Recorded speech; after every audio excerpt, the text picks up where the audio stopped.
롯은 소돔을 자기 인생의 마지노선으로 삼았습니다. 그 안에 들어가면 그 소돔 땅이 자기의 인생을 보호해 줄 것이라 믿었어요. 그 안에서, 소돔의 보호 안에서 자신의 인생의 꽃이 필 것이라 믿고 그 안으로 깊숙이 들어갔습니다. 그런데 소돔 마지노선이 오늘 전쟁 가운데 무너지게 되는 모습을 우리는 보게 됩니다. 여러분, 그렇습니다. 하나님 외에 우리가 믿고 있는 것이 있다면 그것은 반드시 무너지게 될 것입니다. 하나님 외에 우리가 믿고 있는 것이 있다면 그 믿는 대상에게 반드시 배신을 당하게 됩니다. 그러니 사랑하는 성도 여러분, 오직 하나님만 믿을 수 있는 하나님의 사람 되기를 축복합니다. 오늘 본문 전체 내용은 전쟁과 관련된 이야기입니다. 그래서 아마 성경을 읽는 가운데 이게 무슨 소리인가, 수많은 이름들과 지명이 나오다 보니까 헷갈릴 수 있는데, 오늘 우리가 성경 어떤 본문보다도 굉장히 흥미진진하게 펼쳐지는 이 전쟁의 이야기를 함께 나누도록 하겠습니다. 오늘 본문을 대본으로 하여 영화를 만든다 그러면 블록버스터 액션 영화입니다. 스토리가 빠르게 전개됩니다. 선과 악의 대립이 분명해요. 전략과 전술이 탁월하고 반전이 있습니다. 이 모든 일들이 소돔 땅을 중심으로 벌어지고 있습니다. 조용하기만 했던 가나안 땅 가운데 피바람이 불기 시작했습니다. 거대한 국가 간의 연합 전쟁이 펼쳐지게 된 것입니다. 이 전쟁은 북방의 4왕과 남방의 5왕 간의 연합 전쟁입니다. 이 소돔 땅 가운데 누가 있었죠? 롯이 있었습니다. 12절 말씀 읽어보겠습니다. 소돔에 거주하는 아브라함의 조카 롯도 사로잡고 그 재물까지 노력하여 갔더라. 그 소돔 땅 한가운데 롯이 있었는데 롯 역시 자기네 인생의 마지노선을 소돔 땅으로 삼아 그 안에 들어가면 안전할 줄 알았더니 그 땅이 지금 전쟁터가 된 것입니다. 롯의 눈에 소돔 땅은 에덴 동산 같았어요. 애굽 같았습니다. 그 안에 들어가면 내 인생이 정말 동산에 온 것처럼 행복할 줄 알았어요. 그런데 얼마 못 돼요 완전히 나라가 쑥대밭이 되어집니다. 그러니 사랑하는 성도 여러분, 인간의 안목이라는 것이 이와 같습니다. 부질없어요. 우리가 보기에 지금 좋아 보이는 그것, 내가 지금 계획하기에 좋아 보이는 그것, 내 인생의 1년, 2년, 3년 후 우리는 누구도 확신할 수가 없다라는 것입니다. 롯은 자신의 안목의 정욕을 따라 소돔 땅 가운데 들어갔는데 그 행복은 그리 오래가지 못하고 지금 포로가 되어 질질 끌려가 단지역까지 끌려가게 되었습니다. 그러니 사랑하는 성도 여러분, 여러분의 안목이 아닌 오직 말씀을 믿고 그 위를 걸어갈 수 있는 하나님의 사람 되기를 축복합니다. 무엇보다 지난주에 말씀을 나누었듯이 영적 고도가 날마다 조금씩 올라가는 그 위치 가운데 서야 되는 것입니다. 그래야 우리가 세상 가운데 파묻히지 않고 이 세상을 똑바로 바라볼 수가 있는 것이죠. 오늘 본문의 말씀은 전쟁에 관련된 이야기를 한가득 기록해 놓고 있는데, 그렇다면 하나님은 이 본문의 말씀을 통하여 우리에게 어떤 말씀을 주기를 원하실까요? 이 본문 가운데 가장 분명히 드러나고 있는 두 인물이 있어요. 아브라함과 롯입니다. 이들은 같은 지역에서 태어났어요. 같이 성장했습니다. 그리고 부름받았을 때 이들이 함께 그 고향을 떠났어요. 함께 가나안 땅에 왔습니다. 그리고 기근이 오자 함께 애굽에 내려갔어요. 여기까지 인생의 모든 길은 똑같아요. 아브라함과 롯, 여기까지 그들의 인생의 모든 길은 똑같아요. 근데 여기서부터 격차가 벌어지기 시작합니다. 애굽에서부터 그들이 살아가는 모든 날 동안에 조금씩 벌어졌던 격차가 지금 크게 드러나 오늘 본문 가운데 어떻게 등장하고 있냐면, 아브라함은 세상을 이긴 자로 드러나고 있고 롯은 세상의 포로된 자의 모습으로 본문 가운데 기록이 되어져 있습니다. 사랑하는 성도 여러분, 살아가는 모든 날이 길어지면 길어질수록 우리가 하나님께로 더 가까이 나가는 하나님의 사람 되기를 축복해요. 세상의 포로된 자가 되는 것이 아니라 세상을 이기는 하나님의 사람 되기를 축복합니다. 그렇다면 우리가 먼저 살펴볼 그 주제는 무엇이냐면 세상을 이긴 자 아브라함에 대해서 한번 살펴보도록 하겠습니다. 단까지 포로들이 끌려가는 가운데 한 사람이 도망을 쳤어요. 도망을 치고 헤브론에 있는 아브라함을 찾아갑니다. 그리고 그동안에 있었던 모든 이야기를 아브라함에게 말을 해줘요. 13절 말씀 읽어보겠습니다. 도망한 자가 와서 히브리 사람 아브라함에게 알리니 그때 아브라함이 아모리 족속 마므레의 상수리 숲을 근처에 거주하였더라. 마므레는 에스골의 형제요 또 아넬의 형제라. 그들은 아브라함과 동맹한 사람이었더라. 여러분 보세요. 지금 아브라함이 어디에 머물고 있죠? 헤브론 마므레에 여전히 머물고 있어요. 헤브론은 이스라엘 땅 가운데 가장 높은 곳인데 지난주에 말씀드렸듯이 그 이름의 뜻은 교제의 자리, 친교의 자리입니다. 마므레라고 하는 뜻은 뜨겁다, 열렬하다라고 하는 의미를 갖고 있어요. 그러니까 아브라함은 하나님을 뜨겁게 깊게 교제하는 그 자리에 여전히 머물고 있으면서 예배를 드리는 영적인 어른으로 서 있다는 말입니다. 아브라함은 자기 인생의 마지노선을 헤브론으로 삼았어요. 그리고 하나님께서 아브라함을 세상 가운데로 부르셨기 때문에 세상을 피할 수는 없지만 세상에 물들지 않기 위하여 자신의 마지노선으로 헤브론을 선택하고 그것 가운데 거룩한 삶을 살고자 몸부림을 지금 치고 있는 것입니다. 그런데 아브라함은요, 헤브론에서 예배만 드리지 않았어요. 거기서 영육을 강건케 했습니다. 그곳에서 지금 강한 군사 318명을 기르고 있었어요. 14절 말씀 읽어보겠습니다. 아브라함이 그의 조카가 사로잡혔음을 듣고 집에서 길리고 훈련된 자 318명을 거느리고 단까지 쫓아가서 아멘. 여기 보니까 집에서 길리고 라고는 이 표현은 어떤 말이냐면 아브라함이 사들인 종들을 말하는 것이 아니라 자발적으로 사람들이 아브라함에게 몰려들었습니다. 그래서 그 집에서 함께 거하고 있는 사람들을 말하는 거예요. 그만큼 아브라함의 영향력이 커지고 있다는 것입니다. 하나님이 준비시키는 그 사람은 산속에 파묻혀 있어도 하나님이 들어서 쓰신다는 거죠. 지금 아브라함에게, 산속에 있는 아브라함에게 사람들이 몰려오고 있어요. 그 가운데 훈련된 자 318명이 있었다고 말을 합니다. 이들은 군사적 훈련을 지금 산속에서 받고 있는 거예요. 그러니 군사만 318명이니까 학자들은 말하기를 식솔까지 다 합치면 1000명 이상의 사람들이 헤브론 고지 가운데 함께 머물고 있었다라고 말을 하고 있습니다. 즉 아브라함은 가장 높은 곳에서 하나님을 뜨겁게 예배할 뿐만 아니라 육을 단련시키고 있었어요. 양날의 검을 준비하고 있는 것입니다. 자신의 영혼을 하나님을 향하여 뜨겁게 만들고 있을 뿐만 아니라 자신의 육체를 세상을 향하여 단단하게 만들고 있는 시간들을 보내고 있는 것이죠. 아브라함은 그렇게 하나님께서 쓰실 때까지 자신을 철저하게 준비시켜 나갔습니다. 그리고 하나님은 언제나 준비된 사람을 쓰시듯 아브라함을 지금 이 현장 가운데 들어서 사용하고 있는 거예요. 준비된 사람에게 위기는 쓰임받을 기회가 되는 줄 믿습니다. 많은 사람들이 말을 합니다. 위기가 기회라고 말을 해요. 이 말은 반만 맞는 말입니다. 준비된 사람에게는 위기가 기회가 되지만 준비가 안 된 사람에게는 위기는 위기일 뿐인 것이죠. 아브라함은 산속에 거하고 있는 75세 이상 된 어르신이었지만 지금 이 국가적인 위기 가운데 하나님이 아브라함을 들어 사용하시니까 이때부터 가나안 모든 사람이 알만한 영적인 영웅으로 등극하게 되는 것입니다. 아브라함은 롯이 잡혔다는 소식을 듣자마자 조금도 지체하지 않고 사병 318명을 이끌고 지금 그들이 머물고 있는 단까지 단숨에 달려갑니다. 지도를 볼게요. 아브라함이 있는 헤브론에서 단까지는 약 200km 떨어져 있어요.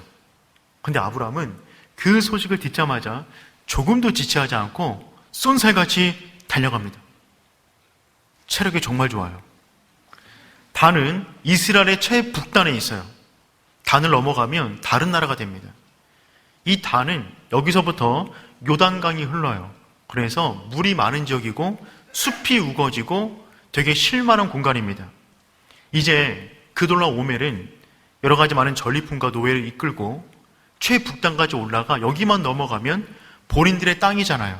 그러니까 여기서 하룻밤 쉬고 가기로 결정합니다. 지친 육체의 피곤을 풀고자 축제를 벌였어요. 그곳에서 먹고 취하고 쉬고 있는 것입니다.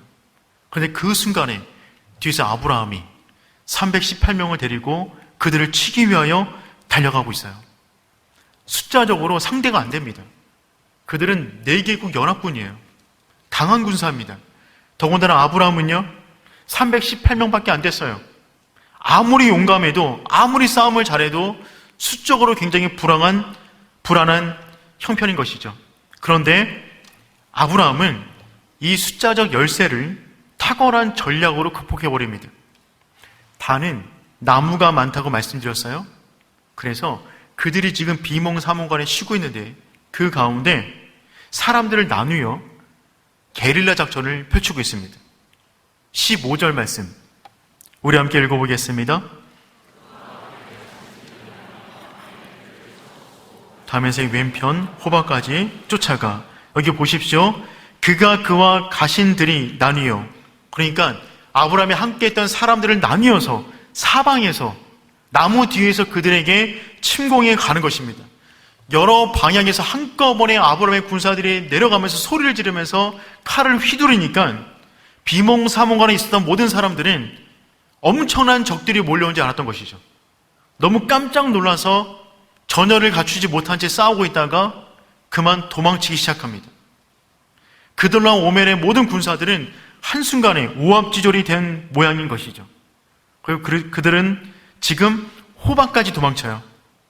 이들이 있었던 단에서 호박까지는 약 80km 정도 거리입니다.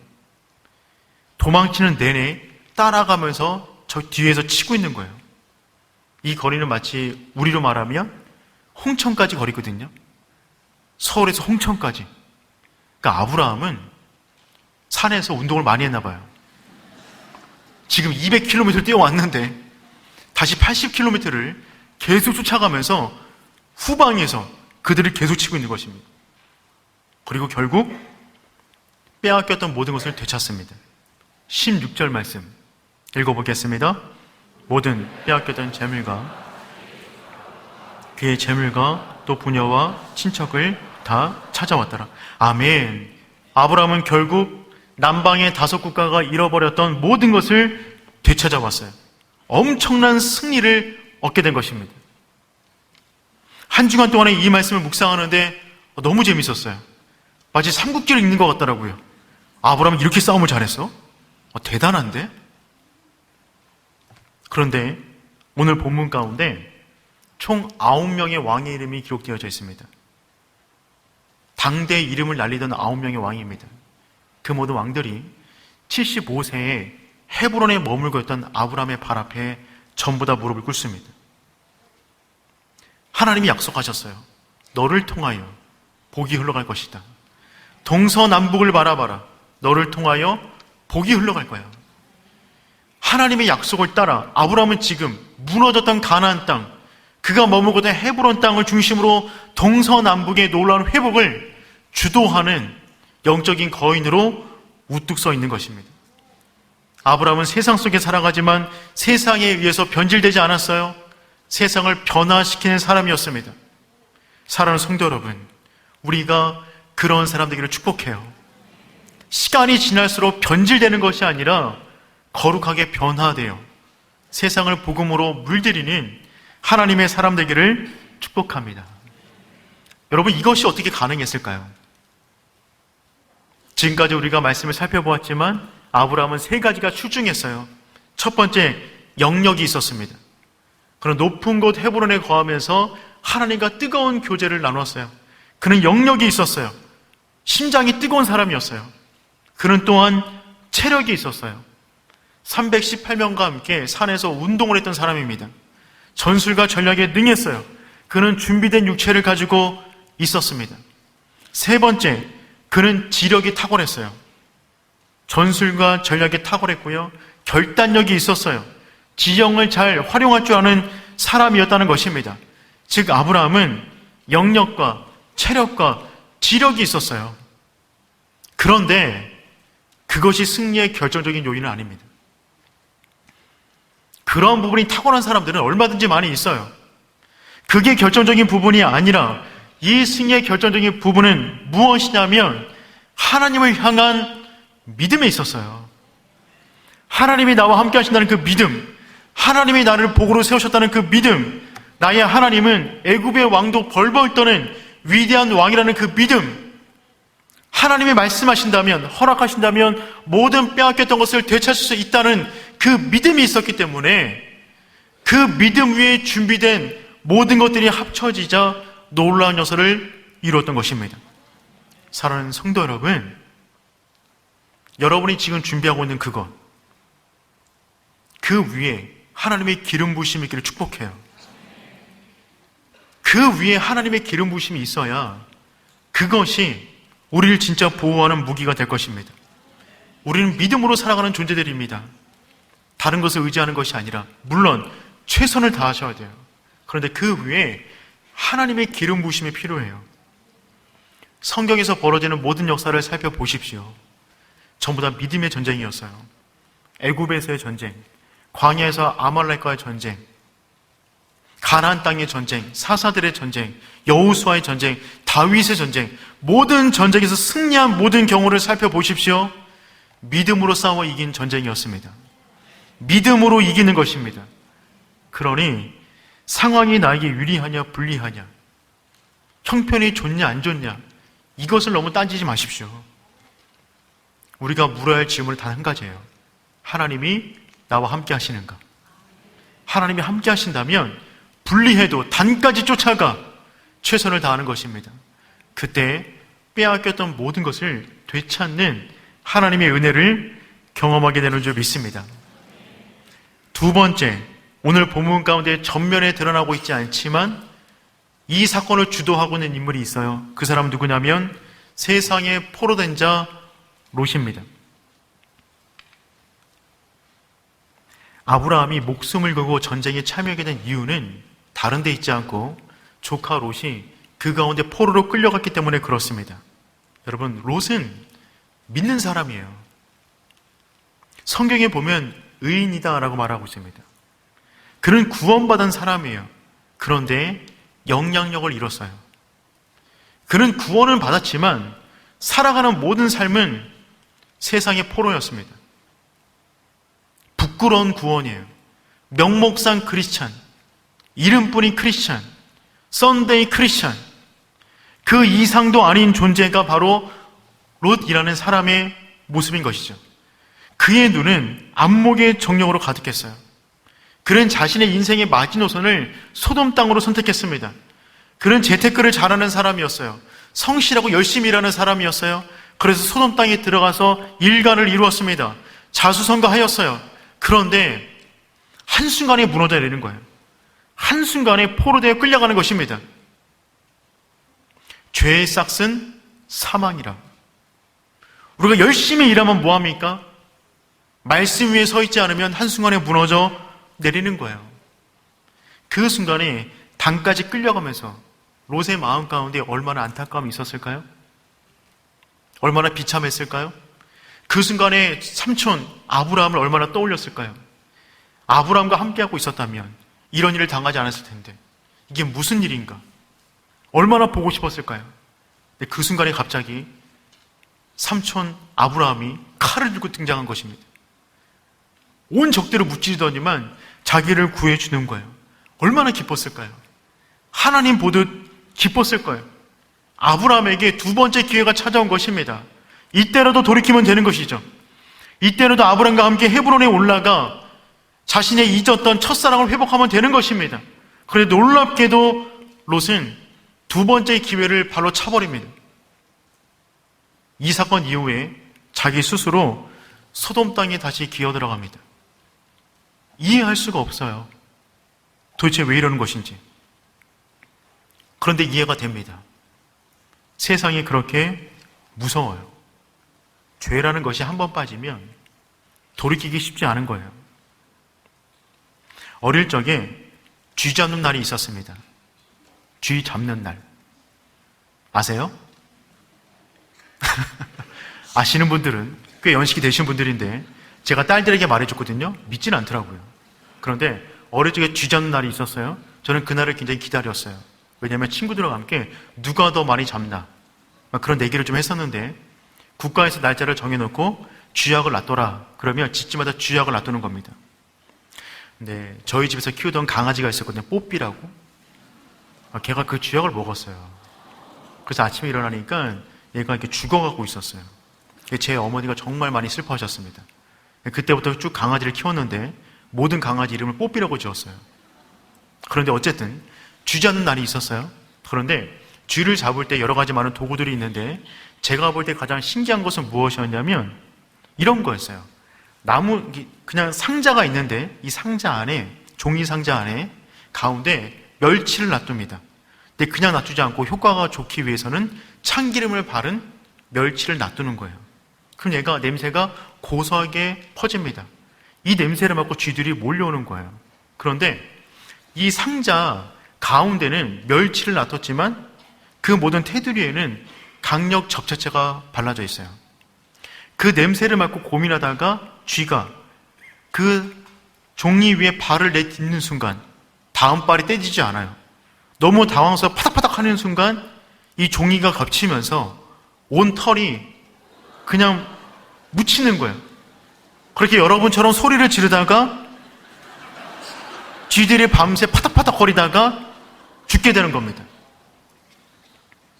이게 굉장히 강력했어요. 그런데 이 쥐덫, 이것의 이름이 뭐냐면 쥐러브입니다. 쥐러브. 쥐러브인데 러브가 아니에요. 여기서 말하는 러브는 죽이는 거예요.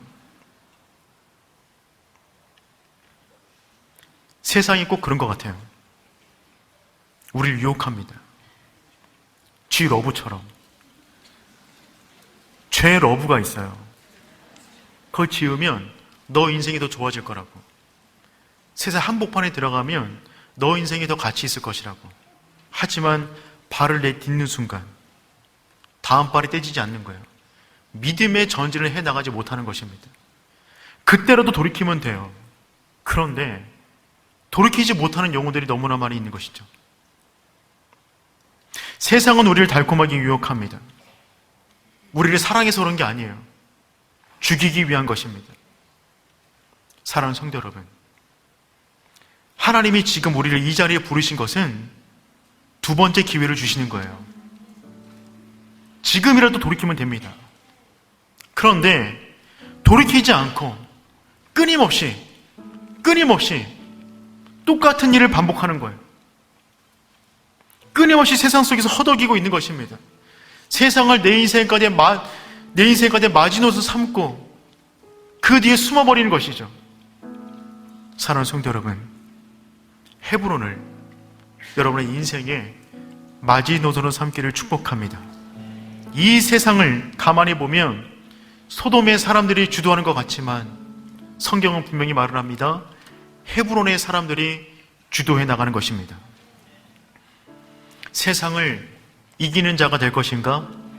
세상의 노예가 될 것인가? 한 주간 여러분은 어떤 모습으로 살아가시겠습니까? 명목상 크리스천, 구원받은 데서만 만족하는 크리스천, 썬데이 크리스천, 그 자리에 머물러 있는 것이 아니라 날마다 싸워 이기며 여러분을 통하여 약속하신 동서남북의 사방의 축복을 흘려보내는 복의 근원 되시기를 축복합니다.